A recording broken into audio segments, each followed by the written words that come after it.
ஸ்தோத்திரம். இந்த காலவேளையிலே தேவனுடைய ஆலயத்திலே உங்களை பார்ப்பது சந்தோஷம்.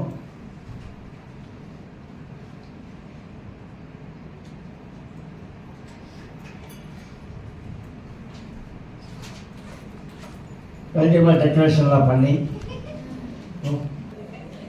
சரி, நீங்கள் உங்களுடைய சபையாருடைய அன்பான உள்ளங்களுக்கு நன்றி. நான் வேண்டான்னு தான் சொன்னேன். கேட்டப்ப பரவாயில்ல வேண்டாம், அதான் ஜூன் மாதம் நம்ம சேர்ச்சலும் சரி 30 வருஷமும் சேர்த்து செய்கிறதுனால வேண்டாங்க.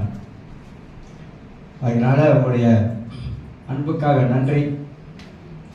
இந்த ஆண்டு என்னுடைய 39வது ஆண்டு ஊழியத்தில், 39 வருஷம் ஊழியத்தில் கடந்து வந்த பாதைகள். அது ரொம்ப சொல்ல விரும்பலை. நான் அது சொன்னால் அப்புறம் அழுக தான் வரும். வாழ்க்கையில் ஊழியம் என்று சொல்லும்போது கடவுள் நம்மளை அழைத்து இந்த ஊழியத்தில் இந்த 39 வருஷம் வழி நடத்தியிருக்காருன்னா அது பெரிய காரியம் தான். அது இவ்வளோ கடந்த பாதைகள் எல்லாம் கடந்து வந்தோம். பல அனுபவங்களை கற்றுக் கொடுத்தாரு, வாழ்க்கையை கற்றுக் கொடுத்தாரு, வாழ்க்கையின் பாடங்களை கற்றுக் கொடுத்தாரு.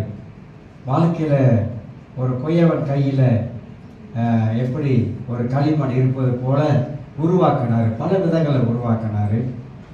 ஸோ எங்கள் வீட்டில் எல்லாரும் 70 தாண்டிட்டாங்க. 70. எங்கள் அண்ணனுக்கு 80 வயது, எங்கள் அக்காவுக்கு 75 வயது, இன்னொரு அக்காவுக்கு 74 வயது, எனக்கு 70 வயது நாளையோடு பூர்த்தி ஆகிறது. அவர் பிறந்தனால 70 வயதை கடப்பதற்கு கர்த்தர் உதவி செய்திருக்கிறாரு. ஆக இன்னைக்கு கேஸ் ஸ்பீக்கர்லாம் இல்லை, நான் தான் வேணாம், கேஸ் ஸ்பீக்கர்லாம் வேண்டாம் அப்படின்னு சொல்லிட்டேன். நாம் தொடர் செய்தியை தான் இன்றைக்கு நாம் சுருக்கமாக இந்த செய்தியை முடிக்கலாம் என்று எண்ணுகிறேன். தரிசனம், நம்முடைய வாழ்க்கையில தரிசனத்தை பற்றி தான் பேசிக்கொண்டு வருகிறேன். தரிசனம் உள்ளவர்கள் என்னென்ன செய்வாங்க என்பதெல்லாம் உங்க மத்தியிலே சொன்னேன். நெகேமியா 2ஆம் அதிகாரத்திலே 18ஆம் வசனத்திலே நெகேமியா ஒரு தரிசனம் உள்ளவன். அதனால அவன் அலங்கத்தை கட்டுவதற்கு ஜனங்களை ஒன்று சேர்த்தான். ஜனங்கள் எல்லாம் இந்த நல்ல வேலைக்கு அவங்க எல்லாருமாக கை கொடுத்தார்கள் என்பதெல்லாம் நான் பேசிக்கொண்டு வந்தேன். இந்த நல்ல வேலைக்கு, கடவுளுடைய வேலை நல்ல வேலை, அருமையான வேலை, தேவனுடைய வேலை, அது மகிழ்ச்சியான வேலை, சந்தோஷமான வேலை, கட்டுகிற வேலை, ஆண்டவருக்கு கட்டுவது ரொம்ப பிடித்தமான வேலையாக இருக்கிறது. ஆகினால் தான் அலங்கத்தை கட்டுவதற்கு மக்கள் எல்லாருமாக கூடி வந்தார்கள். அவர்கள் கரங்களை கொடுத்தார்கள். மகிழ்ச்சியோடு கூட அந்த அலங்கத்தை கட்டுவதற்கு உதவி செய்தார்கள். பல போராட்டங்கள், பல எதிர்ப்புகள், இதெல்லாம் வாழ்க்கையில் வந்தது. பிற்பாடு போகக்கூடிய காலங்களில் அதை நான் சொல்லுவேன். அந்த அடிப்படையிலே சபையை குறித்து நாம் கட்டுவது, சபையை கட்டக்கூடிய ஒரு தரிசனம் அப்படின்னு அடிப்படையிலே சபையை குறித்து உங்க மத்தியிலே நான் பேசிக்கொண்டு வருகிறேன். அதுல முதல் காரியமாக சபை குறித்த தேவனுடைய நோக்கம் என்ன அப்படி என்பதை உங்க மத்தியிலே சொல்லி வந்தேன். 2வது சபையுடைய மேன்மை என்ன அப்படின்ற காரியத்தை உங்க மத்தியிலே நான் பேசி வந்தேன். 3வது சபை எப்படி தேவனோடு ஐக்கியப்பட்டு இருக்க வேண்டும் அப்படி சொன்னேன். 3வது சபை தேவனுக்கு கொடுக்கும் கணம் என்ன அப்படி சொன்னேன். சபை தேவனுக்கு கொடுக்கிற கணத்தை பத்தி பேசுறேன். 4வது சபை எப்படி தேவனோடு ஐக்கியப்பட்டு இருக்க வேண்டும் என்று சொல்ல. 5வதாக சபை எப்படி பிசாசை மேற்கொள்ள வேண்டும் அப்படி சொன்னேன். இன்றைக்கு 6வதாக திருச்சபை என்பது அது முன்னேறி போக வேண்டும். சபை முன்னேறி போக வேண்டும். சபை ஒரு நாள் பின்தங்கி போகக்கூடாது. சபை என்பதை நீங்களும் நானும் தான், அதை தான் நான் வச்சு பேசுறேன். நீங்களும் நானும் வாழ்க்கையில ஒரு நாள் பின்தங்கி போகக்கூடாது. ஏன்னா நம்முடைய ஆண்டவர் எல்லாத்தையும் ஜெயித்து வந்தவர், சாத்தானை ஜெயித்தவர், உலகத்தில் இருக்கிற எல்லாத்தையும் ஜெயித்தவர், சோதனைகளை ஜெயித்தவர், பாடுகளை ஜெயித்தவர், எல்லாத்தையும் மேற்கொண்டவர் நம்ம ஆண்டவராக இயேசு கிறிஸ்து. அவர் நமக்கு எழுதி வைத்திருக்கிற காரியத்தை நாம கொஞ்சம் கண்ணோக்கி பார்க்க கூடுமானால் அவருடைய பிள்ளைகளாக நாம் நிச்சயமாக எல்லாவற்றையும் நம்மளால முன்னேறி போக முடியும், எல்லாவற்றையும் மேற்கொள்ள முடியும் என்பதை நாம் நன்றாக அறிந்து கொள்வதற்கு உதவியாய் காணப்படும். அப்ப சபை முன்னோக்கி போக வேண்டும். எந்தெந்த காரியங்களிலே சபை முன்னோக்கி போக வேண்டும் என்று சொல்லி சில சுருக்கமான காரியத்தை சொல்ல விரும்புகிறேன். நீங்களும் நானும் வாழ்க்கையில முன்னோக்கி போய்கொண்டே இருக்கணும். தடைகள் வரும், போராட்டங்கள் வரும், எதிர்ப்புகள் வரும். ஆனா இதுக்கு மத்தியிலே நீங்களும் நானும் எப்படி நாம் முன்னேறி போகுவது, முன்னேறி போய்கொண்டு இருப்பது என்பதை விளங்கிக் கொள்ள வேண்டும். முதலாவதாக கர்த்தருடைய பிள்ளைகள் எல்லாருமாக கடவுளுடைய வசனத்திலே நாம் முன்னேறி போய்கொண்டே இருக்கிறோம். தேவனுடைய வார்த்தையிலே நாம் முன்னேறி போக வேண்டும். ஏன் தேவனுடைய வார்த்தையை பற்றி நாம் அதிகமாக பேசுகிறோம்? ஏன் தேவனுடைய வார்த்தையை குறித்து நம்ம அதிகமாக வலியுறுத்துகிறோம்? நீங்க 119 சங்கீதத்தை இன்னைக்கு வாசித்தோம். அது வாசிக்கும் போது பாருங்க, அது தேவனுடைய வார்த்தை. 119 சங்கீதம் தேவனுடைய வார்த்தை என்ற தலைப்புல தான் ஃபுல்லா சொல்லப்படுகிறது. அப்ப கடவுளுடைய வார்த்தையை நாம ஏன் அதிகமாக வலியுறுத்துகிறோம்? பைபிளை எடுத்து தேவனுடைய வார்த்தையை தான் திருச்சபையிலே ஒவ்வொரு வாரமும் பேசிக்கொண்டு வருகிறோம். ஏன்னா அந்த தேவனுடைய வார்த்தையில தான் நம்முடைய ஆவிக்குரிய வாழ்க்கையை அடங்கியிருப்பதையே நாம் அறிந்து கொள்கிறோம். கடவுளுடைய வார்த்தை மூலமாகத்தான் ஒரு கிறிஸ்தவர் தன் வாழ்க்கையை, ஆவிக்குரிய வாழ்க்கையை வளர்த்து கொள்ள முடியும். தேவனுடைய வார்த்தையின் மூலமாகத்தான் ஒரு கிறிஸ்தவர் தன் வாழ்க்கையை கட்ட முடியும். தேவனுடைய வார்த்தையின் மூலமாகத்தான் ஒரு மனிதன் அவன் வாழ்க்கையில் வருகிற தடைகள் எல்லாம் உடைக்க முடியும் என்பதை குறித்து நாம் வேதத்தின் ஊடாக அறிந்து கொள்ள முடியும். பெரிய பெரிய தேவனுடைய மனிதர்கள் எல்லாமே இந்த வேத வசனத்தை தான் முக்கியப்படுத்தி வலியுறுத்தி பேசி வந்தார்கள் என்பதை குறித்தெல்லாம் நாம் அறிந்து கொள்ள. வசனத்திலே கிறிஸ்தவர்கள் முன்னேற வேண்டும், வசனத்தை அறிந்து கொள்ள வேண்டும், வசனத்தை படிக்க வேண்டும். இதை வலியுறுத்துகிறோம், வாரம் வலியுறுத்துகிறோம். அடிக்கடி இந்த வார்த்தையை சொல்லி ஞாபகப்படுத்துகிறோம் என்பதை அறிந்து கொள்ள வேண்டும். இரண்டாவது காரியமாக சுருக்கமாக சொல்லுகிறேன், விசுவாசத்திலே நாம் முன்னேறி போக வேண்டும். பவுல் சொல்றார், எல்லாருக்குள்ளாக விசுவாசம் இல்லையே. சிலருக்கு விசுவாசம் இருக்கிறது, சிலருக்கு விசுவாசம் இல்லை. விசுவாசனா நீங்க என்ன நினைக்கிறீங்க? விசுவாசனா என்ன? நம்ம வாழ்க்கையில பணம் இருக்கிறவனுக்கு விசுவாசம் இருக்காது, எல்லாம் இருக்கிறவனுக்கு விசுவாசம் இருக்காது. விசுவாசம் என்பது இல்லாத மனிதன் வாழ்க்கையில விசுவாசம் எழுப்பி நிற்கும். இல்லையா, நம்ம வாழ்க்கையில ஒண்ணுமே இல்லை, ஆண்டவரே ஒரு காரியம் என் வாழ்க்கையில நடக்கணும் அப்படின்னா அதுக்கு விசுவாசம் தேவையா இருக்கிறது. விசுவாசத்துல வாழுகிற மக்களா இருக்க வேண்டும்.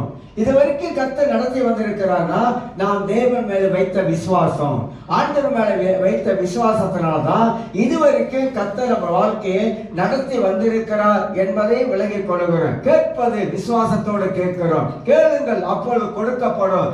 ஆகையால் விசுவாசம் உள்ளவர்களா ஜெபத்தில் எவைகளை கேட்பீர்களோ அவைகளாம் பெற்றுக் கொண்டிருப்பீர்கள் என்று விசுவாசிகள். விசுவாசத்தோடு தான் நாம கேட்கிறோம். நாக்கால உட்கார்ந்துருக்கீங்க, உட்கார்ந்துருக்க நாக்காளி உடஞ்சிருந்து என்னைக்கா நினைச்சீங்களா? இந்த பில்டிங்கில் உட்கார்ந்துருக்கோம், இந்த பில்டிங்கை கொலஸ்வாய் கீழே சரிஞ்சு விழுந்துருந்தேன் என்னைக்காவது மனசுல வந்திருக்கா? ஒரு நாள் வந்ததில்லை. நாக்காளி உடஞ்சி கீழே விழுந்துருவேன் அந்த எண்ணமும் வந்ததில்லை. பில்டிங்கில் உட்கார்ந்துருக்கோம், பில்டிங்கை கொலஸ்வாயி உடஞ்சி கீழே விழுந்துரு வந்ததே கிடையாது. ஏன்னா அந்த அளவுக்கு நமக்கு என்ன இருக்கு? விசுவாசம் இருக்குது. அப்படிதானே? நம்பிக்கையும் விசுவாசம் ஒன்னா இணைஞ்சு போகும். அது மாதிரிதான் தேவன் இருக்கிறார். பிசாசுகளும் விசுவாசித்து நடுங்குது, சாத்தானே விசுவாசித்து நடுங்கிறாங்க. அவருக்கு ஒரு விசுவாசம் இருக்குது, கடவுள், அவர் கடவுள், அவரு அப்படின்னு சொல்லிட்டு.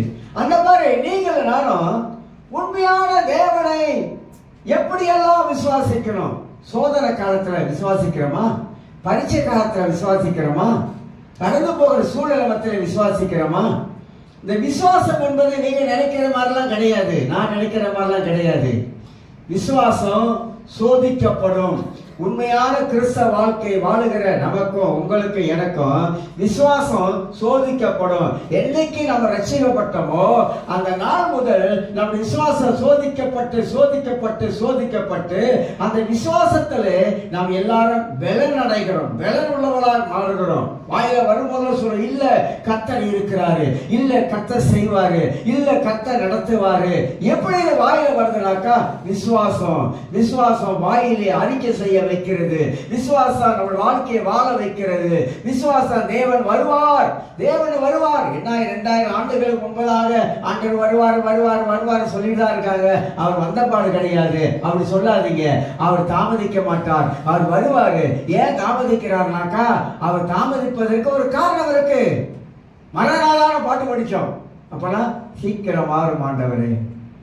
உலகத்துல யுத்தம் நடக்குது, பைபிள் பிரகாரம் தான் நடக்கிறது, வேற எங்கேயும் நடக்கல. பைபிள் பிரகாரம் யுத்தம் நடக்குது. யுத்தத்தில் யார் ஜெயிப்பா யார் தோப்பாலாம் கேட்காதீங்க. நமக்கு தெரியும் இஸ்ரவேல் தேசத்து மேல கர்த்தருடைய கரம் இருக்குது. இஸ்ரவேலுக்காக தேவன் துணை நிற்கிறார். ஆபிரகாமுக்கு வாக்கு பண்ண தேசம் தெரியுங்களா? ஆபிரகாமுக்கு ஆண்டவர் வாக்கு பண்ணாரு, வாக்கு பண்ண தேசம். அதனால்தான் கர்த்தர் இஸ்ரவேலை ஆசீர்வதிப்பது என் இதயத்தின் விருப்பம்னாரு. பைபிள் பிரகாரம் நடக்குது எல்லாமே. நீ நினைக்க ஏதோ ஆக்சிடென்ட் ஆச்சா யுத்தம் நடக்குது? இல்லவே இல்லை. வேதத்தின் பிரகாரம் இந்த யுத்தங்கள் நடக்கிறது. 3வது உலக போர் வர்றதுக்கு வாய்ப்பு இருக்கா? நிறைய சான்சஸ் இருக்கு. வருமா? வரும்னு பைபிள் சொல்லி இருக்குது. அப்ப 3வது உலக போர் என்ன? கடைசி காலத்துக்கு அடையாளத்தின் அறிகுறியா காட்டுது. சபை அதை உணர வேண்டும். சபை என்ன உணர வேண்டும்? வேதத்திலே சொல்லப்பட்ட தீர்க்க தரிசனங்கள் ஒன்று ஒன்றா நிறைவேறி கொண்டு வருகிறது. அப்ப வேதத்தில் சொல்லப்பட்ட தீர்க்க தரிசனம் நிறைவேறி கொண்டு வருவதனால திருச்சபை எப்படிப்பட்ட விசுவாசம் உள்ளவளா இருக்க வேண்டும் என்பதை நினைச்சு பார்க்கணும், யோசித்து பார்க்கணும். ஏன் சொல்றோம் அப்படின்னா, அநேகர் விசுவாசத்தை இழந்து போனவங்க இருக்காங்க, அநேகர் விசுவாசத்தை விட்டவங்க இருக்காங்க, அநேகர் விசுவாச வாழ்க்கையில வாழாம இருக்கிறாங்க. இப்படி பலவிதமான நிலைகளிலே இன்னைக்கு ரட்சிக்கப்பட்ட கிறிஸ்தவர்கள் இன்னைக்கு வாழ்ந்து கொண்டு இருக்கிறாங்க. பைபிளை நல்லா நீங்க படிச்சு பார்த்தீங்கன்னாக்கா இயேசு சொல்ற காரியமெல்லாம் அநேகர் கிறிஸ்துவை ஏற்றுக்கொண்டவர்கள், கிறிஸ்துவுக்குள்ளாக வாழ்ந்தவர்கள், அபிஷேகம் பண்ணப்பட்டவர்கள், ஆவியை நிரம்பினவர்கள், சபைக்கு வந்தவர்கள் எல்லாம் கொஞ்சம் கொஞ்சமா பின்மாறி போய்கொண்டே இருப்பாங்க. அது பைபிள் சொல்லுகிற சத்தியம். அது மாதிரி நம்ம கண்களுக்கு முன்பதாக பார்க்கிறோம். இப்ப இருக்கிற உலகம் வித்தியாசமான உலகமா ஆயிடுச்சு. இப்ப இருக்கிற ஊழியர்கள் வித்தியாசமான ஊழியர்கள் ஆயிடுச்சு. இப்ப இருக்கிற விசுவாசிகள் மாறுபட்ட ஒரு வாழ்க்கை வாழக்கூடிய விசுவாசிகளாய் மாறிக்கொண்டு வருகிறார்கள். ஊழியர்கள் மாறிட்டாங்க, பணாசை உள்ளவர்கள், பொருளாசை உள்ளவர்கள், இப்படி நிறைய மாறிட்டாங்க. பைபிள் அப்படி போதிக்கவே கிடையாது. ஊழியர்கள் பண ஆசையை வெறுத்தவர்களா இருக்கணும், பணம் காலுக்கு கீழே இருக்கணும், பணத்துல நம்முடைய எண்ணம் போகவே கூடாது. அதுதான் இயேசுவை நமக்கு போதிச்சாரு. இப்படி உலகத்தில் நம்ம பார்க்கும்போது பலவிதமான காரியங்களை இன்னைக்கு நடந்து கொண்டு இருப்பதற்கு என்ன காரணம் கேட்டீங்கன்னா, கடைசி காலம் நெருங்கி கொண்டு வருகிறது.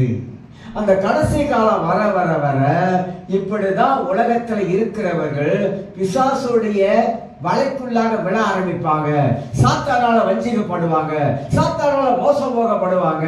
ஆனா ஆண்டவர் சொல்றாரு, கடைசி காலங்களில் செம்பரி ஆட்டையும் வெள்ளாட்டையும் கர்த்தர் பிரிப்பாரு. எல்லாம் மனசுல வச்சுக்கொள்ளுங்க, செம்பரி ஆடையும் வெள்ளாடையும் கர்த்தர் பிரிப்பாரு.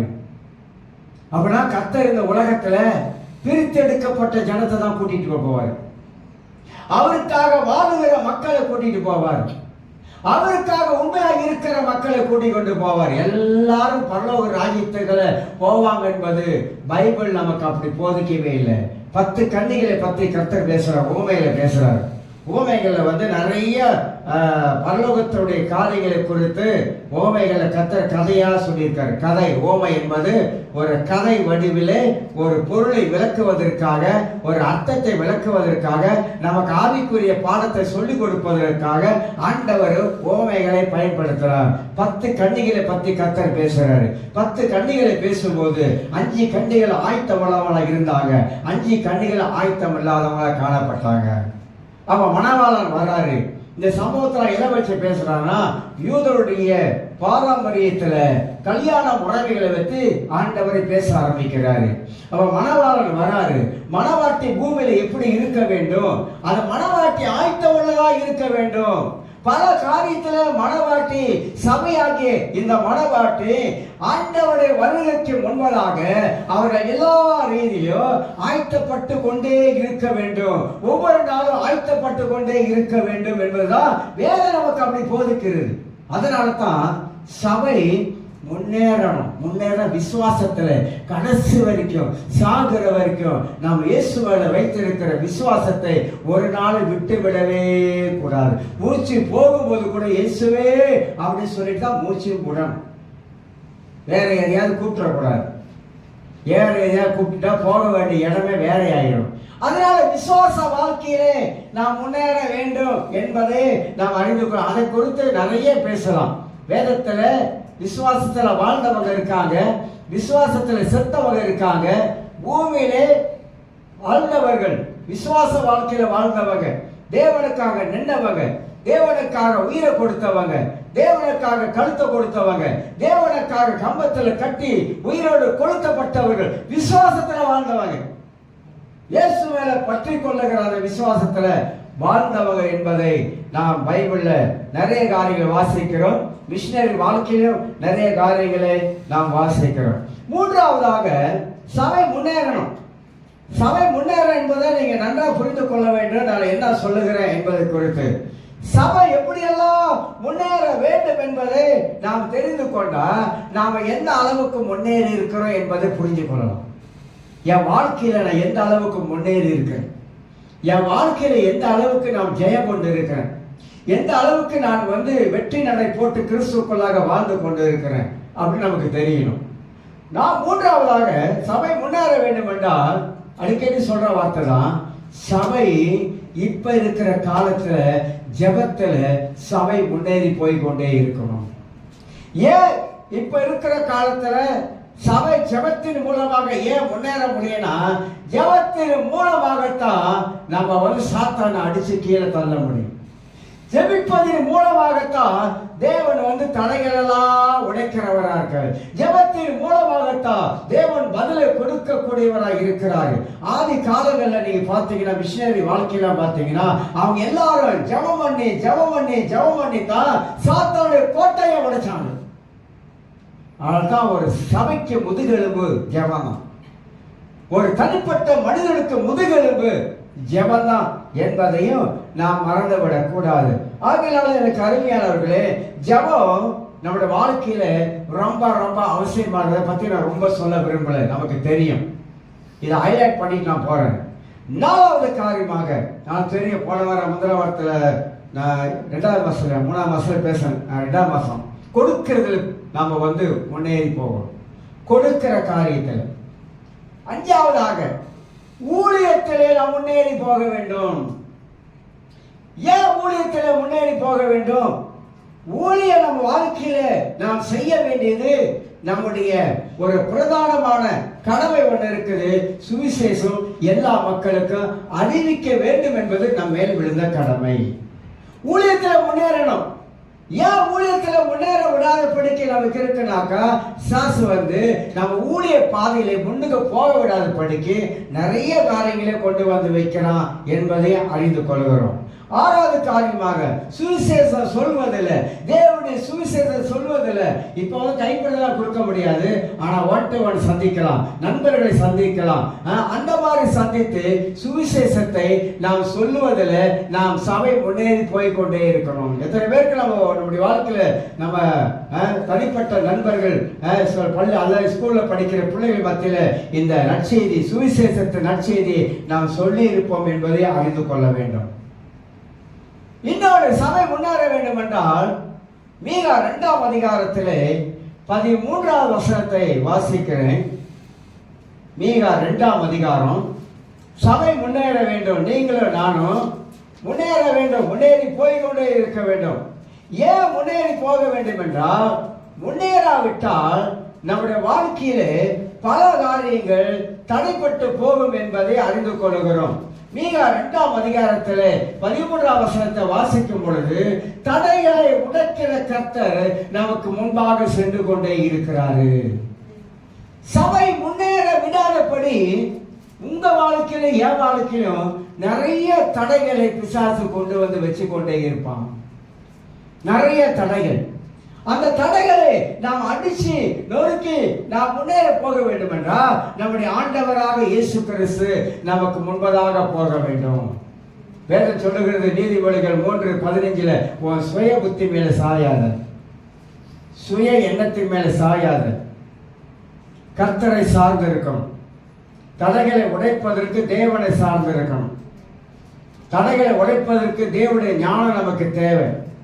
தடைகளை உடைப்பதற்கு பரிசுத்தாவின் வல்லமையின் அபிஷேகம் நமக்குள்ளாக அதிகமாக செயல்பட வேண்டும் என்பதையும் நாம் அறிந்து கொள்ள வேண்டும். அப்ப தடைகளை முன்னேற விடாதபடி, சபை முன்னுக்கு போக விடாதபடிக்கு, இப்ப சபைக்குள்ள இருக்கிற மக்களாக நீங்கள் உங்க வாழ்க்கையில என்னென்ன தடை வருது? தடையை உடைக்கிறோமா? தடையை உபவாசம் பண்ணி உடைக்கிறோமா? அல்லது ஒரு நாள் உபவாசம் பண்ணி இயேசுவின் நாமத்தினால என் ஆவிக்குரிய வாழ்க்கைக்கு தடையா இருக்கிற சாத்தானை அப்பால போல விரட்டுகிறோமா? சபைக்கு வராதபடி தடை விதிக்கிற சாத்தானை இயேசுவின் நாமத்துல விரட்டுகிறோமா? எதெல்லாம் தடையா இருக்கு? என் பண தேவையெல்லாம் சந்திக்க விடாதபடிக்கு தடை செய்யற சாத்தானை இயேசுவின் நாமத்துல உடைக்கிறீங்களா? உடைக்கணுங்க, உடைக்கணும். நம்ம உடைச்சுதான் உள்ளுக்கு நுழைய முடியும், உடைக்காம நுழைய முடியாது. அப்ப என்னோட தனிப்பட்ட வாழ்க்கையிலே எதெல்லாம் எனக்கு தடையா வருகிறதை நான் உணர்கிறேனோ அந்த தடையை இயேசுவின் நாமத்தினால சொல்லி நீங்க அடிக்கும் போது அந்த தடை கீழே உடைந்து விழும், கோட்டைகள் உடையும். நீங்க நுழைய வேண்டிய இடத்துல நுழைய விடாதபடிக்கு பிசாசு தடுத்து வச்சிருப்பான். இந்த மாதிரி ரட்சிக்கப்பட்ட மனிதனுடைய வாழ்க்கையில நிறைய தடைகள் இருக்கும், நிறைய தடைகள் இருக்கும். நாம் என்ன நினைக்கிறோம்? இதை கடவுள் சித்தம் அப்படின்னு நினைச்சிருவான். இல்லவே இல்லை. நாம என்ன செய்யணும் தெரியுங்களா? கடவுளுடைய சமூகத்தில் உட்கார்ந்து நீங்க ஜெபிக்க ஆரம்பித்தா அந்த தடையெல்லாம் ஒண்ணுமில்லாமல் வாழ்க்கையில் போக கர்த்தர் வழிகளை திறந்து கொடுத்து கொண்டே இருப்பார் என்பதை அறிந்து கொள்ள முடியும். 8வது காரியமாக இதை சொல்லுகிறேன். 8வது காரியமாக சபை வெற்றி நடை போடணும். இயேசு தோத்தவரா ஜெயித்தவரா? இயேசு ஜெயித்தவர். புலிக்கு பிறந்தது பூனையாகுமா அப்படி கேட்பாங்க. சிங்கத்துக்கு பிறந்தது அதே சிங்கக்குட்டி தான், அது வேற புலிக்குட்டியா இருக்காது. அப்படின்னா அந்த சிங்கத்துக்கு என்ன சுவாபம் இருக்கிறதோ, அந்த சிங்கத்துக்கு என்ன வீரியம் இருக்கிறதோ, அந்த சிங்கத்துக்கு என்ன தைரியம் இருக்கிறதோ அதேதான் அந்த குட்டிக்கு இருக்கும். அப்படிதானே? அந்த குட்டியை அது பழக்க வைக்கிறது. அது வளர வளர வளர அது தாய் சிங்கமா, அது தகப்பனோட சிங்கமா இருந்தாலும் அந்த சிங்கத்தை போலவே அதுக்கு இருக்கிற எல்லா கேரக்டரும் அதுக்குள்ள இருக்குது. அது தானா போய் வேட்டையாடி பிடிக்கிறதெல்லாம் அது கற்றுக் கொடுக்குது, எல்லாமே சொல்லிக் கொடுக்குது. தெரியுமா உங்களுக்கு? சிங்கம் எப்படி வேட்டையாடி வயசாச்சுன்னா, சிங்கத்துக்கு வயசாச்சுன்னா அது இற தேட முடியாது. அது என்ன பண்ணு தெரியுங்களா? உங்களுக்கு தெரியுமா? மேட்டு மேலே படுத்திருக்கும், கீழே தான் அவங்க பிள்ளைகள் எல்லாம் கீழே, அவங்க பிள்ளைகள் எல்லாத்தையும் கீழே படுக்க வச்சிடும். கீழே மேட்டில் இருக்கும், மற்றதெல்லாம் சிங்கமெல்லாம் கீழே இருக்கும். இந்த மேட்டில் படுத்திருக்கிற சிங்கம் ஒரு கட்சிக்கும், பயங்கரமாக கட்சிக்கும். கட்சிக்கும் போது இந்த மிருகத்துக்கு தெரியும், மானுக்கு தெரியும். மானு பாருங்க, சத்தம் கேட்டா இந்த காலை மட்டும் அப்படி நீட்டாக தூக்கும். தூக்கிட்டு சத்தம் எங்கே இருந்து வருது அதான் கேட்கும். சத்தம் எங்கே இருந்து வருது? அப்போ சத்தம் மேட்டிலேருந்து வருது. அப்போ அந்த மாடு மற்ற மிருகம் என்ன செய்யும்? மேட்டில் வர்றதுனால அது கீழே போகும். கீழே வரும்போது கீழே இவங்கெல்லாம் படுத்திருப்பாங்க, அடிக்கிறதுக்கு ரெடியாக இருப்பாங்க. இந்த சிங்கத்துக்கு இருக்கிற ஞானம் பாருங்க, வேற இறை தேட முடியாத நேரத்தில் கீழே இவங்களுடைய பிள்ளைகள்லாம் கீழே உட்கார வச்சுட்டு இறைய அடிப்பதற்கு, மிருகத்தை அடிக்கிறதுக்கு இவர் மேல இருந்து கட்சிக்கிற சத்தம் கேட்டு எல்லாம் கீழே வருது பாருங்க, இவங்க அடிச்சிருவாங்க. அப்படின்னா சிங்கம் காட்டுக்கு ராஜான்னு சொல்லுகிறோம். சிங்கம் ஒரு நாள் பின்னடையாது. பைபிள்ல நீதிமொழிகள் இருக்கு, சிங்கம் ஒரு நாள் பின்னடையாது. எவ்வளவு பெரிய மிருகமா இருந்தாலும் சிங்கம் நின்று அடிச்சு அது தள்ளதான் பார்க்கும். அந்த மாதிரி யூத ராஜசிங்கத்தின் பிள்ளைகள் நம்ம எல்லாம் சொல்றோமா இல்லையா? யூத ராஜசிங்கத்தின் பிள்ளைகள் அவர் யூத ராஜசிங்கம். அவர் யூத ராஜசிங்கமா இருந்தா அவருடைய பிள்ளைகளா நாம் இருக்கக்கூடுமாண்டா நம்ம வெற்றி நடை போட்டுக்கிட்டே போகணும். தோல்வியை சாத்தான் கொண்டு வருவான், ஜெயத்தை தேவன் கொண்டு வருவாரு. அப்ப ஜெயத்தை நோக்கி நீங்கள் நானும் போக வேண்டும், சபை முன்னேற வேண்டும் என்றா உங்க வாழ்க்கையில தோல்வி வரும்போதெல்லாம் நீங்க நினைக்கணும், இல்ல இல்ல நான் தோல்வியை சந்திக்க மாட்டேன். ஆண்டவர் எனக்கு ஜெயத்தை கொடுத்திருக்கிறாரு, பாவத்தின் மேல ஜெயத்தை கொடுத்திருக்கிறாரு. எல்லா விதத்திலும் கர்த்தர் என்னை ஜெயமாக இந்த உலகத்துல வாழ வச்சிருக்காரு சொல்லிட்டு அந்த வெற்றி நடை போடணும். கிறிஸ்தவர்கள் நீங்களும் நானும் அந்த ஜெயத்துக்குள்ளாக நாம் போக வேண்டும். 9வது காரியமாக சபை பிசாசின் கிரியைகளை அழிக்கணும். சாத்தான் என்னதான் பிசாசின் கிரியைகளை சபை அழிக்கணும். இயேசு சொன்னாரு 1 யோவான் 3ஆம் அதிகாரத்துல 1 யோவான் 3ஆம் அதிகாரத்தை திருப்பங்க. இயேசு அழகான ஒரு காரியம் சொன்னாரு.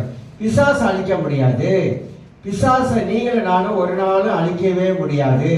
ரொம்ப பேர் வசனத்தை தெரியாததுனால சாத்தானை கட்டுவாங்க. சாத்தானை கட்ட முடியாது, சாத்தானை அழிக்க முடியாது. ஏன்னா அவனுக்கு ஒரு காலம் இருக்கிறது. அதனால நம்ம நன்றாக அறிந்து கொள்ள வேண்டும். பிசாசை கட்டாதீங்க, அவனை கட்ட முடியாது. சில சொல்லுவாங்க சாத்தானை கட்டி பாதாளத்தில் தள்ளுகிறேன். எத்தனை தள்ளிட்டேன் இது வரைக்கும்? எத்தனை பாதாளத்தில் சாத்தானை கட்டி தள்ளி இருக்கும்? யாரையும் பிசாசை கட்டி பாதாளத்தில் தள்ள முடியாது. ஆனா அவனுடைய கிரியைகளை வசனம் சொல்லுகிறது. வாசிக்கிறேன் பாருங்க. 9ஆம் வசனம். தேவனால் பிறந்த எவனை பாவம் செய்ய அவனை வித்து அவனுக்குள்ளாக. 8ஆம் வசனம். பாவம் செய்கிறவன் பிசாசினால் உண்டாயிருக்கிறான், ஏனெனில் பிசாசானவன் ஆதி முதல் பாவம் செய்கிறான். பிசாசுடைய கிரியைகளை அழிக்கபடிக்கே தேவனுடைய குமாரன் வெளிப்பட்டான். பிசாசு அழிக்க இல்லை, பிசாசுடைய கிரியைகளை அழிக்கும்படிக்கு தேவகுமாரன் வெளிப்பட்டார். அப்ப சாத்தானுடைய கிரியைகள் இன்னைக்கு எங்க இருக்குது? யாருக்குள்ள இருக்குது? பிசாசின் கிரியைகள் யாருக்குள்ள இருக்குது? பிசாசுடைய கிரியைனா என்னது அதெல்லாம் தெரியணுங்க. பிசாசின் கிரியை என்ன? அவன் எப்படி கிரியை செய்வான்? அவன் எவ்வளவு தந்திரவாதி, அவன் எவ்வளவு தந்திரமா செயல்படுவான், அவனுடைய கிரிகள் எப்படி ஒரு மனுஷனுக்குள்ளாக வெளிப்பட ஆரம்பிக்கும், இதெல்லாம் நம்ம தெரிஞ்சுக்கணும். அப்ப எனக்குள்ள இந்த கிரியை இருக்குதா? இந்த கிரியை இருந்தா அது சாத்தானுடைய கிரியை என்பதை ஆவியானவர் நமக்கு அடையாளம் காட்டுவார்.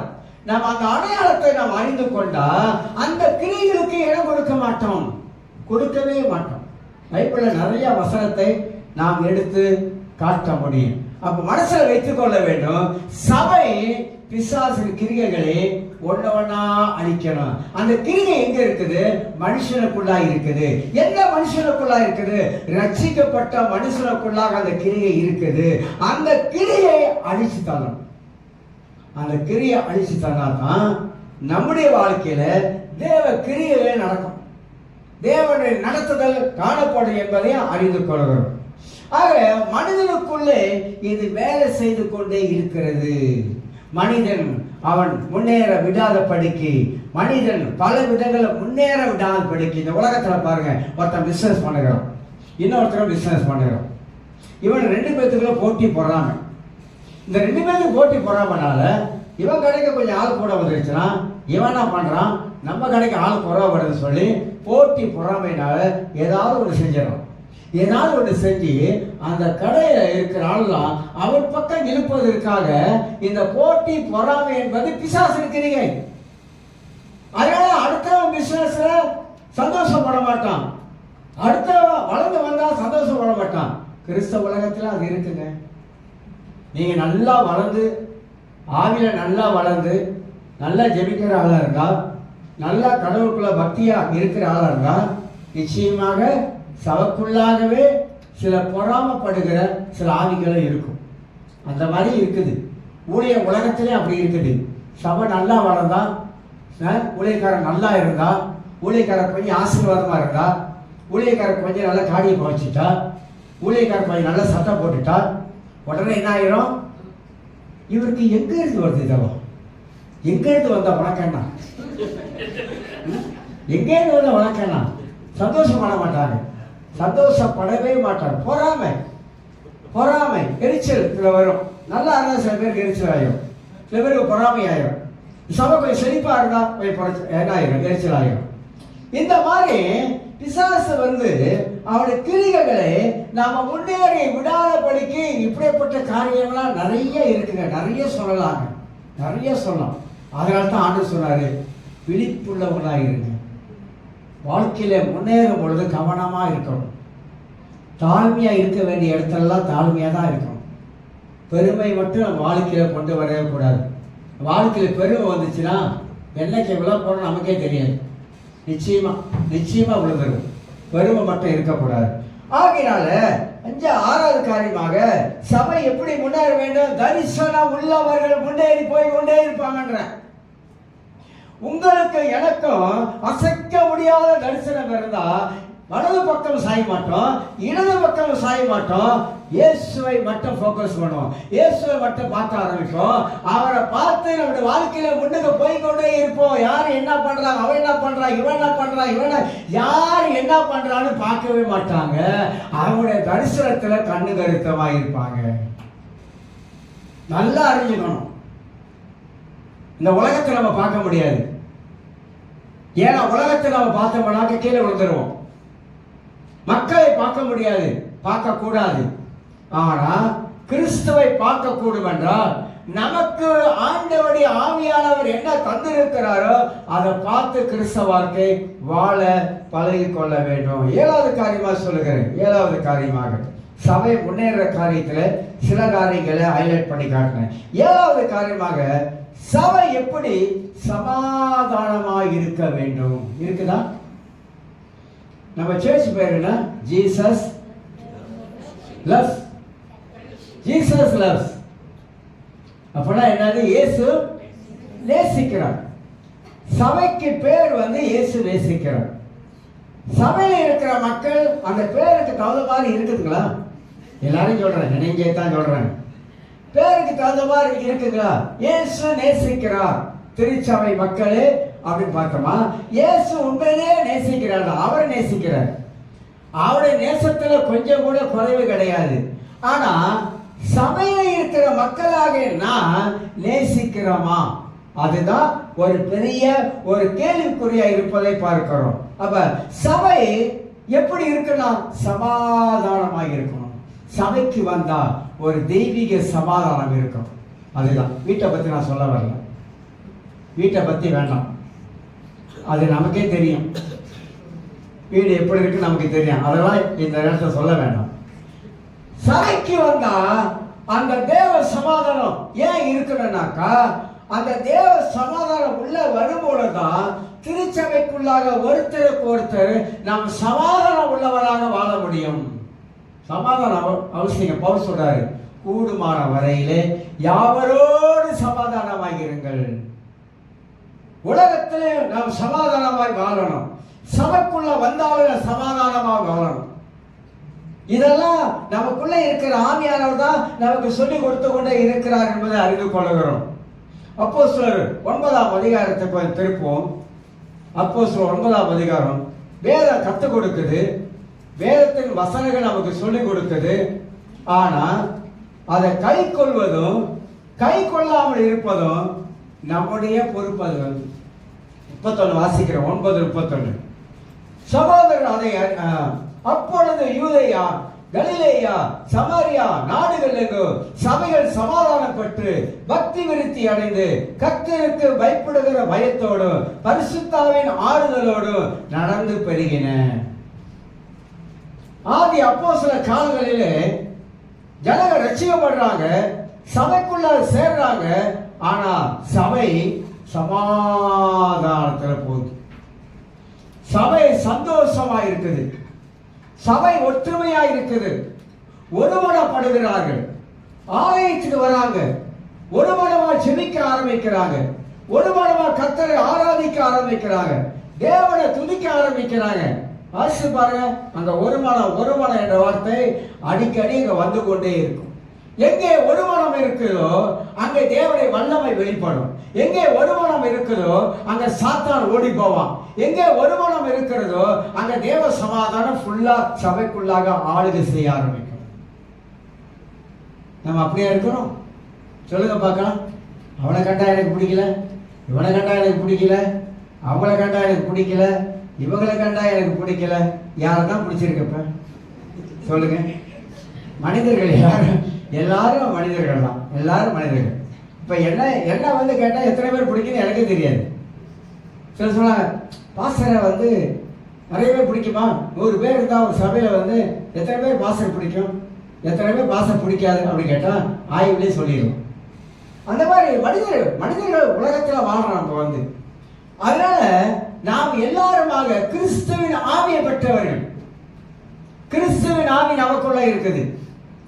அவன் கிறிஸ்துவின் ஆவி நமக்குள்ள இருக்கிறதுனால சபைக்கு தேவன் என்ன தரிசனத்தை நமக்குள்ள வச்சிருக்கிறார்னா, சபை எப்போதுமே அது சமாதானத்துக்குள்ளாக வழிநடத்தப்பட வேண்டும் என்பதுதான் வேதம் நமக்கு போதிக்கிறது.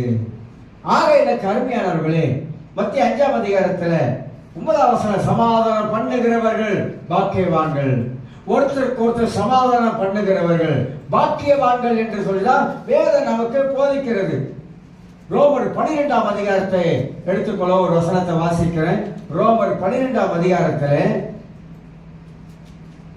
வசனம், ரோமர் 12:17 வாசிக்கிறேன். ரோமர் 12:17 வாசிக்கிறேன். ஒருவருக்கும் தீமைக்கு தீமை செய்யாதபடி இருங்கள், எல்லா மனுஷருக்கும் முன்பதாக யோக்கியமானவர்கள் செய்ய நாடுங்கள் அப்படின்னு வாசிக்கிறோம். ஒருவருக்கு ஒருவர் தீமை செய்யாதிருங்கள். அழகான வார்த்தையெல்லாம் இந்த ரோமர் 12ஆம் அதிகாரத்தில் சொல்லப்படுது.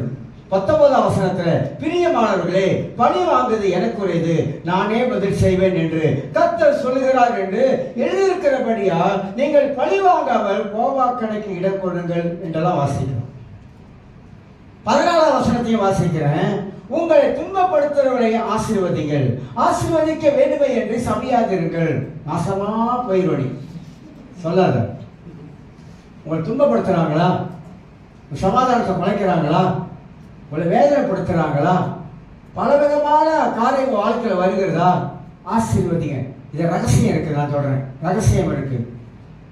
உங்களை யாரெல்லாம் ரொம்ப மனசு வேதனைப்படுத்துறாங்க, கஷ்டப்படுத்துறாங்களோ, நீங்க அவங்க மேல எரிச்சல் ஆகவே ஆகாதீங்க, அவங்க மேல கோபப்படவே படாதீங்க. அதெல்லாம் வரும், மொத்தமா மூட்டை கட்டிக்கிட்டு நமக்குள்ள வரும். நான் பார்த்துறேன், 2ல் 1 பார்த்துறேன். உன் கண்ணை காகத்தின் கண்ணு போல் பிடிக்க எடுவார் கர்த்தர். உன் கையை விளங்காமல் போயிடும். அப்படிலாம் நினைக்காதீங்க, வேண்டாம். ஆண்டவரே ஆசீர்வதிங்க, ஆண்டவர் ஆசீர்வதிங்க. நீங்கள் எவ்வளவுக்கு எவ்வளவு மற்றவங்களை ஆசீர்வதிக்கிறீங்களோ அந்த அளவுக்கு நீங்க ஆசீர்வதிக்கப்படுவீங்க. எந்த அளவுக்கு நீங்க வார்த்தையில் ஆண்டவரே அவங்களை ஆசீர்வதிங்க, அவங்களை மன்னிங்க, அவங்களை ஆசீர்வதிங்க, அவங்களை மன்னிங்க, அறியாமல் செய்யறாங்க ஆண்டவரே அவங்களை மன்னிங்க, ஆசீர்வதிங்க சொன்னீங்கன்னாக்கா கர்த்தர் நம்மளை ஆசீர்வதித்து கொண்டே போவாரு. கிறிஸ்தவ வாயில அதுதான் வரணும், வேற எதுவுமே வரக்கூடாது. நீ அப்படி செஞ்சீங்கன்னா நமக்குள்ளாக அந்த தேவ சமாதானம் அப்படியே இருக்கும், குறையவே குறையாது. இதெல்லாம் முடியுமா பாஸ்டர்? முடியாதுன்னு பைபிள் சொல்லுதா? முடியாதுன்னா பைபிள் எழுதியிருக்காது, ஆண்டவர் எழுதியிருக்க மாட்டார் வசனத்தில். முடியன்றதுக்காக தான். முடியாது என்பது என் கையில் இருக்கு. ஒருத்தனோட போய் நான் கையை கொடுப்பது, கை கொடுக்காமல் இருப்பது என் கையில் இருக்குது. நான் ஏன் கொடுக்கணும்? நான் இறங்கி போக மாட்டேன். நம்ம என்ன செய்வோம்? கடவுளை விட ஒரு படி மேலே உயர்ந்துடும். இதெல்லாம் வேதத்திலே நாம் நிறைய விஷயங்கள் பார்க்கிறோம். தரிசனம், எனக்குள்ள இருக்கிற ஒரு தரிசனம், அது தெய்வீக தரிசனமா இருந்தா நான் சொல்லுகிற காரியம் எல்லாம் எனக்குள்ளாக அது செயல்பட்டு கொண்டே வரும். வாழ்ந்து கொஞ்ச காலங்க நானே நினைச்சு பார்ப்பேன் சில வேலை, இல்லைன்னா வருஷம் கூட கடந்து ஓடி வயது 70 ஆயிடுச்சு. இப்ப எல்லாம் நினைப்பீங்க எவ்வளவு காலம் இவர் இருப்பாரு, இல்ல அப்படி கூட நினைக்கிற ஆள் இருக்க. எவ்வளவு காலம் இருப்பாரு இவரு? நான் இப்படி இருக்க பாத்தீங்களா? எவ்வளவு காலம் இருப்பாரு? நான் கடவுளை சொல்லியிருக்கேன், 80 வயசு வரைக்கும் நான் இப்படி இருப்பேன், இப்படி இருப்பேன், கூடி போய் இருக்க மாட்டேன். 80 வயசு வரைக்கும் அதுக்கு மேல எனக்கு வேண்டாம்னு சொல்லிட்டேன். வேண்டவே வேண்டாம், அந்த வாழ்க்கை போதும். 80 வயசு வரைக்கும் வாழ்ற வாழ்க்கை போதும். 70 வயசை தாண்டி வருதுன்னா அது கடவுளுடைய மகா பெரிய கிருபை. ஆனா அந்த 80 வயசு வரும்போது நினைக்காதீங்க கையில குச்சி வச்சிருப்பாங்க, வைக்க மாட்டேன், கையில குச்சி இருக்காது. ஆமா, ஒருத்தர் சொல்றாரு, ஒரு இடத்துல ஒரு கூட்டத்துக்கு போயிருந்தாப்ப சொல்றாரு, பஸ்ஸர் பார்த்த மாதிரியே இருக்கீங்க பஸ்ஸர். ஆமா, நான் பார்த்த மாதிரியே தான் இருப்பேன். என்னைக்கு நீங்க பார்த்தீங்களோ அது மாதிரியே தான் இருப்பேன். எனக்கு 80 வயசு வரும்போதும் நான் பார்த்த நீங்க எப்படி பார்க்கறீங்களோ அப்படியே மாதிரிதான் இருப்பேன். ஏன்னா அது எனக்குள்ள இருக்கிற தரிசனம். நான் இப்படிதான் இருப்பேன், நான் இப்படிதான் நடப்பேன், நான் இப்படிதான் கர்த்தருக்காக ஊழியம் செய்வேன், நான் இப்படிதான் கர்த்தருக்காக ஓடுவேன் என்பதை எனக்குள்ள ஆழமா பதிஞ்சிருக்கிற தரிசனத்தை பிசாசு அழிக்கவே முடியாதுங்க, அழிக்கவே முடியாது. ஒவ்வொருத்தருக்குள்ளாக உங்களுக்குள்ளாக ஒரு தரிசனத்தை நீங்க வைத்துக் கொள்ள முடியும் என்றால் நிச்சயமாக வாழ்க்கையில நீங்க மேன்மைகளை காண்பீங்க. நான் பல ரகசியங்களை நான் ஆண்டவர் எனக்கு சொல்லி கொடுத்திருக்கிறார். நீ இப்படி இருப்பா, உன் மனதை மாத்து, உன் சிந்தனையை மாத்து, உன்னுடைய வாழ்க்கையில பல காரியத்தை எல்லாம் வெட்டியறி, கேட்க வேண்டியதை கேளு, கேட்க கூடாத கேட்காத, சந்தோஷமான செய்திகளை கேளு, கெட்ட செய்திகள்லாம் கேட்காத. ஏன்னா அது உங்களையும் பாதிக்கும், என்னையும் பாதிக்கும். நீங்க நல்ல செய்தியா நீங்க கேட்டுக்கிட்டே பாருங்க, மனசுல நீங்க ஆரோக்கியமா இருப்பீங்க, உங்க மனது செழிப்பா இருக்கும், உங்க வாழ்க்கையில நல்ல செழிப்பான காரியம் ஏற்படும். ஐயோ எனக்கு இப்படி ஆச்சு, எனக்கு அப்படி சொல்லிட்டாங்களே, இப்படி சொல்லிட்டாங்க. இல்ல, வசனத்தை பாருங்க, பைபிள் என்ன சொல்லுகிறது அதை பாருங்க. ஆகினால தீமைக்கு நம்ம ஒரு நாளும் தீமை செய்யக்கூடாது, நம்ம யாரையும் பழி வாங்க கூடாது. நம்முடைய வாழ்க்கையில ஆசீர்வதிங்க, ஆசீர்வாதமான வார்த்தைகளை வாயில வச்சிருக்காரு கர்த்தர். வேற எதையும் பேசக்கூடாது. நீங்க அப்படி ஆசீர்வதித்தீங்கன்னா நீங்களும் ஆசீர்வதிக்கப்படுவீங்க. ஏன்னா அது தேவனுடைய சுவாபம், தெய்வீக குணம். ஆசீர்வதிப்பது தெய்வீக குணம், அதை மறந்து விடக்கூடாது. கடைசியா ஒரு காரியத்தை சொல்லி நிப்பாட்டுகிறார். சபை 7வது இடத்துல சபை எப்படி சமாதானமாக இருக்க வேண்டும்? சமாதானமா இருக்கும். நீங்கள் நானும் ஒருத்தருக்கு ஒரு சமாதானமா இருக்கும். கையை கொடுக்கும்போது அப்படி பார்த்துட்டு கொடுக்கக்கூடாது. கையை கொடுக்கும்போது நேராக பார்த்து சந்தோஷமா கையை கொடுத்துருப்போம். பரவாயில்ல, கையை கொடுங்க, நல்லா கொடுங்க. இந்த முடி வேலை கொடுத்துட்டு போகக்கூடாது. பார்த்துங்க, டச் அண்ட் கோ. இந்த முடி வேலை சும்மா அந்த முடி வேலை கொடுத்துட்டு போவாங்க. அது என்ன அர்த்தம்? டச் அண்ட் கோ, பட்டு படாமல் கொடுக்குறேன், கவனமாக அப்படின்னு சொல்ற மாதிரி. அப்படின்னு கையை கொடுங்க, நல்லா கை கொடுங்க, சந்தோஷமா கையை கொடுங்க. அதுதான் நம்ம வாழ்க்கையில தெய்வீக சமாதானத்தை கொண்டு வருது. சமாதானத்தை போயிட்டு எங்கேயாவது கடையில போயிட்டு நாடு கட்டி சமாதானம் கொடுங்கன்னு கேட்க முடியுமா? முடியாதுங்க. சமாதானம் தெய்வன் கொடுக்கிறது. அந்த சமாதானத்தை ஒருத்தருக்கு ஒருத்தர் பகிர்ந்து கொள்வோம், ஒருத்தருக்கு ஒருத்தர் பகிர்ந்து கொள்வோம். போகும்போது ஒண்ணுமே கொண்டு போறது கிடையாது, எல்லாத்தையும் விட்டுட்டு தான் பூமியில போக போறோம். அதனால உங்க சொந்தக்காரவங்க, சொந்த பந்த ஜனம், ஐயோ அதோட வந்துருச்சு வாயில இதை சொல்றேன் மனசார, அவங்களால இங்க நேரம் போக முடியல அப்படின்னாக்கா ஜெபத்துல சொல்லி, ஆண்டவரே நான் அவ்வளோ சமாதானமா இருக்க ஆண்டவரே அப்படின்னு சொல்லியிருக்கேன். அப்படிதான் சொல்லணும். சில பேர் போக முடியாது, இல்ல அங்க போனா நினைப்பாங்க, அங்க போனா இப்ப இதாயிரும், பரவாயில்ல பரவாயில்ல. ஆனா ஆண்டவர்கிட்ட நீ சொல்ல வேண்டியது, ஆண்டவரே பகை வெறுப்பெல்லாம் என் உள்ளத்துல வேண்டாம் ஆண்டவரே, அவங்களை கொடுத்து எனக்கு பகை வெறுப்பு கசப்பெல்லாம் இருக்கக்கூடாது ஆண்டவரே, நான் சமாதானத்தோட அவங்களை ஆசீர்வதிக்கிறேன் அப்படின்னு சொல்லியிருக்கேன். முடிச்சு. அதுதான் நம்ம செய்ய முடியும். கடைசியாக சபை எப்படி சத்தியத்திலே வளர வேண்டும்? சபை சத்தியத்திலே வளர வேண்டும். சத்தியம் தான் முக்கியம். சத்தியம் தான் வெல்லும். சத்தியம் தான் சாட்சி கொடுக்கும். அதே சத்தியம் தான் ஏன் சொல்றாரு, கடைசி நாட்களிலே என்னுடைய வசனமே உன்னை நியாயத்திற்கும் அப்படின்னா. சத்தியம், வேதத்தில் எழுதப்பட்ட சத்தியம் என்ன? பழைய ஏற்பாட்டுக்கும் புதிய ஏற்பாட்டுக்கும் இருக்கிற சத்தியம் என்ன? பழைய ஏற்பாட்டில் இருக்க உடன்படிக்கை என்ன? புதிய ஏற்பாட்டில் ஆண்டவர் வைத்திருக்க உடன்படிக்கை என்ன? அந்த உடன்படிக்கை ஆண்டவர் நமக்கு என்ன செய்து வைத்திருக்கிறாரு? இரத்த உடன்படிக்கை. உங்களுக்கு எனக்கும் ஆண்டவர் இரத்த உடன்படிக்கை ஏற்படுத்தி வைத்திருக்கிறாரு. அப்படின்னா இரத்த உடன்படிக்கை என்பது மாற்ற முடியாதது ஒன்று. உங்க வாழ்க்கையிலும் என் வாழ்க்கையிலும் அந்த இரத்த உடன்படிக்கையை மாற்ற முடியாத ஒன்று. அது இயேசு உங்களுக்கு எனக்கு செய்து விட்டு போயிருக்கிறாரு. அப்ப சபை சத்தியத்தை அறிகிற அறிவிலே, சத்தியத்திலே வளரக்கூடியதாக, சத்தியத்திலே கட்டப்படக்கூடியதாக அதில் முன்னேறி போகணும், அறியணும். சத்தியத்தை சரியா அறியணும். தவறானது அறிஞ்சிடக்கூடாது. சத்தியத்தை சரியாக அறிஞ்சு கொள்ள வேண்டும். ஏன் சத்தியத்தை சரியா அறிய வேண்டும் என்று ஏன் திருச்சபையில் போதிக்கிற அப்படின்னாக்கா, சத்தியம் தவறா போச்சுன்னா மனித வாழ்க்கை தவறா போயிடும். ஏன்னா உலகத்துல இன்னைக்கு சபைகளுக்குள்ளாக நிறைய தவறான சத்தியங்கள் எல்லாம் நுழைக்கப்படுகிறது. அதனால சத்தியத்துல நீங்கள் கவனமா இருக்கணும். அதனால தான் நம்ம சொல்லுகிறோம், வேதம் தெரியலையா கேளுங்க. இது தெரியல பாச, இதை புரியல பாச, இதை விளங்கல பாச அப்படின்னு யாராவது கேட்டிருக்கீங்களா? அது எனக்கு தெரியும், இது எனக்கு தெரியும், பழைய ஏற்பாடு தெரியும், அது எனக்கு தெரியும் அப்படின்னு நினைச்சிடாதீங்க. எனக்கே எவ்வளவு தெரியாது. எனக்கே நான் அவ்வளவுதான் படிச்சாலும் எனக்கே எவ்வளவு தெரியல. எவ்வளவு விஷயம், எவ்வளவு ரகசியம்லாம் பைபிளுக்குள்ள இருக்குது. அப்ப அந்த சத்தியத்தை நம் வாழ்க்கையில அறியக்கூடிய தரிசனம், சத்தியத்தில் சபை கட்டப்படுகிற தரிசனம், வேதத்தில் சத்தியத்தில் தான் சபை உட்காரும். வேற எந்த சத்தியத்திலும் சபை உட்காரக்கூடாது. ஏன்னா நிறைய இன்னைக்கு கட்டுகிற சத்தியங்கள் சபைக்குள்ள வேலையா இருக்குது. அவன் நீங்களும் நானும் ஏசு சொல்றாரு, முன்னோர்களின் பாரம்பரியங்களை கை கொள்றீங்க கேட்கிறாரு இயேசு. முன்னோர்களுடைய பாரம்பரியங்களை கை கொள்றீங்க, அப்ப சத்தியம் அது முன்னோர்களின் பாரம்பரியம். மனித சடங்காச்சாரங்களை கை கொள்றீங்க. இயேசு கேட்கிறார், மத்திய புத்தகத்தை வாசித்து பாருங்க.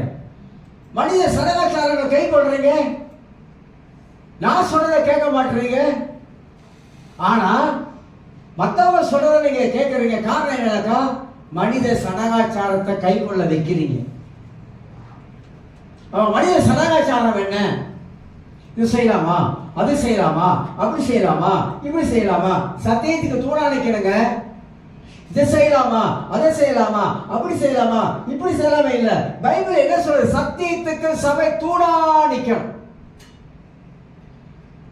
உங்களுக்கு எனக்கு உள்ள இருக்கிற அந்த தெய்வீக தரிசனம் என்னன்னாக்கா, சத்தியத்தின் பாதையிலே சபை நடத்தப்படுவது அவசியம். சத்தியத்தை தான் மக்களுக்கு விதைக்கிறோம். ஏன் சொன்னாரு, சத்தியவான் எவனும் சாட்சி சொல்லுகிறான். ஏன்னா இயேசு சத்தியம் உள்ளவர். இயேசு சத்தியத்தை பத்தி யோவான் 17ஆம் அதிகாரத்தில் அழகா சொல்றார். சத்தியத்தை மறைவர்கள் சத்திய விடுதலை யோவான் 8ஆம் அதிகாரம் சொல்றாரு. ஏன் இதெல்லாம் இயேசு இப்படி சொல்லிட்டு வர்றாரு? ஏன்னா கடைசி காலங்களில் சபையாகப்பட்டது தேவ தரிசனத்தை இழந்துடும். கடைசி காலங்களில் சபையாகப்பட்டது இலக்கை இழந்துரும். இலக்கை தெரியுங்களா? சபை போக வேண்டிய இலக்கை இழந்துரும். கடைசி காலங்களில் சபை வஞ்சிக்கப்படும்.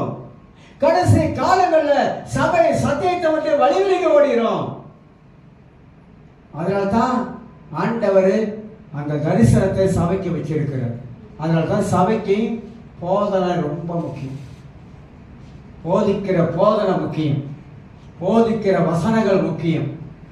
அப்பதான் சபை எல்லா ரீதியிலும் தடைகளை உடைத்து சபை முன்னுக்கு போவது மட்டுமல்ல, சபை மலை மேல் இருக்கிற ஒரு பட்டணம் போல காணப்படும்.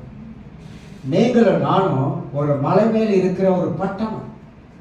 அந்த பட்டணம் என்ன செய்யும்? மலை மேல இருந்த ஒரு பட்டணம் எல்லாருக்கும் வெளிச்சத்தை காட்டும். ஒரு பார்க்கும் போதெல்லாம் மலை மேல ஒரு பட்டணம் இருக்குது அப்படின்னு எல்லாரும் பார்க்கக்கூடிய அளவுக்கு அது தெரியும். அதனால எனக்கு அருமையாளர்களே, இந்த கால வேளையில தரிசனம் நமக்குள்ள இருந்துச்சுன்னா நாம் எப்படி இருக்கும்? தரிசனம் எனக்குள்ள இருந்தால் நாம் எப்படி முன்னேறி போவோம்? தரிசனம் எனக்குள்ள இருந்தாக்கா எப்படி சமாதானமா ஒருத்தருக்கு ஒருத்தரோடு இருக்க ஆரம்பிப்போம்? தரிசனம் உண்மையிலே எனக்குள்ளாக இருக்கக்கூடும் என்றால் என் வாழ்க்கையில சாத்தானை எப்படி மேற்கொண்டு போக ஆரம்பிப்பேன். தரிசனம் எனக்குள்ள இருக்கக்கூடும் என்றால் எனக்கு அடையாளம் காட்டுகிற பரிசுத்த ஆவியானவர் பிசாசின் கிரியைகளை எப்படி உடைப்பேன். ஏன்னா ஆண்டவர் இந்த பூமிக்கு வரும் பொழுது சபை பரிசுத்தம் உள்ளதா என்பது பார்ப்பார். முதல்ல சபை பரிசுத்தமா இருப்பதற்கு பூமியிலே ஆண்டவர் சபையை பரிசுத்தப்படுத்திக் கொண்டே வரார்.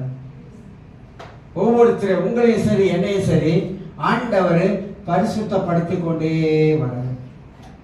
எபிரேயர் புஸ்தகத்துல ஆண்டவர் எபிரேயர் மக்களுக்கு 5 விதமான எச்சரிக்கை கொடுக்கிறார். 5 விதமான எச்சரிக்கை. அதுல முதல் எச்சரிக்கை சொல்றாரு, இவ்வளவு பெரிய ரட்சிப்பை குறித்து நீங்க கவலையற்று இருக்கக்கூடும் என்றால் தண்டனைக்கு எப்படி தப்பித்துக் கொள்ள போறீங்க. முதல் எச்சரிக்கை எப்படி சொல்றாருன்னா, இவ்வளவு பெரிய ரட்சிப்பு, இயேசு சிலுவையிலே மரித்து ரத்தம் சிந்தி அவர் ரத்தத்தின் மூலமாக உங்களை விளக்கரையை கொடுத்து, விளக்கரை என்ன தெரியுமா? விளக்கரைனா என்ன சொல்லுவோம்? விளக்கரையும் அப்படின்னா வாங்கி இருக்கிறார், ரத்தத்தை சிந்தி வாங்கி இருக்கிறார். நாம் எல்லாம் வாங்கப்பட்டவர்கள், அவர் ரத்தத்தினால வாங்கப்பட்டவர்கள், விலைமதிக்க முடியாத ரத்தத்தினால வாங்கப்பட்டவர்கள். அப்ப தேவன் நம்மளை அவர் ரத்த சிந்தி நம்மளை வாங்கிட்டாருங்க. நம்மளை வாங்குறதுனால அவர் என்ன சொல்ல வர்றான்னா, இவ்வளவு நான் ரத்த சிந்தி உங்களை வாங்கியிருக்கேன், இதை குறித்து உங்களுக்கு கவலையே இல்லையா? இந்த ரட்சிப்பை குறித்து உங்களுக்கு கவலை இல்லையா? இந்த ரட்சிப்பில் இருக்கிற பொக்கிஷம் என்ன தெரியுமா? இந்த ரட்சிப்பில் இருக்கிற ஆசீர்வாதம் என்ன தெரியுமா? ரட்சிப்பு, பவுல் இன்னொரு இடத்துல சொல்றாரு, ரட்சிப்பு நிறைவேற பிரயாசப்படுங்கள். அப்படின்னா என்ன அர்த்தம்? ரட்சிப்பு நிறைவேறாமல் போனவங்க நிறைய பேர் இருக்காங்க. ரட்சிப்பை நிறைவேற பிரயாசப்படுங்கள். எப்படி ரட்சிப்பை நிறைவேற்றுவது? இந்த உலகத்துல கிறிஸ்தவ வாழ்க்கை வாழுகிற வாழ்க்கையில தான் ரட்சிப்பு நிறைவேறி முடிகிறது.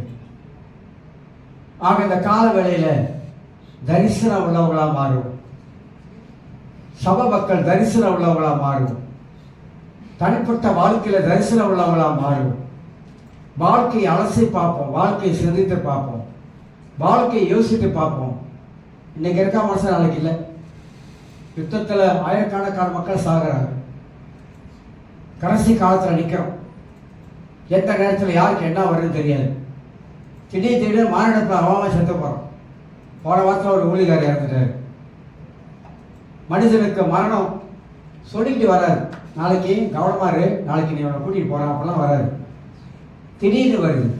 நல்லா இருக்கிறான், மனுஷன் படாம இறந்துடுறான். இதெல்லாம் மனுஷ வாழ்க்கையில் நடக்கிற காரியங்கள், இப்போ நடக்கிற காரியங்கள். அதனால தான் நாம் கிறிஸ்துக்குள்ளாக வாழும் பொழுது ரொம்ப கவனமான ஒரு வாழ்க்கையை வாழக்கூடிய மக்களாக இருக்கணும். எல்லாரும் இருந்திருக்கலாம்.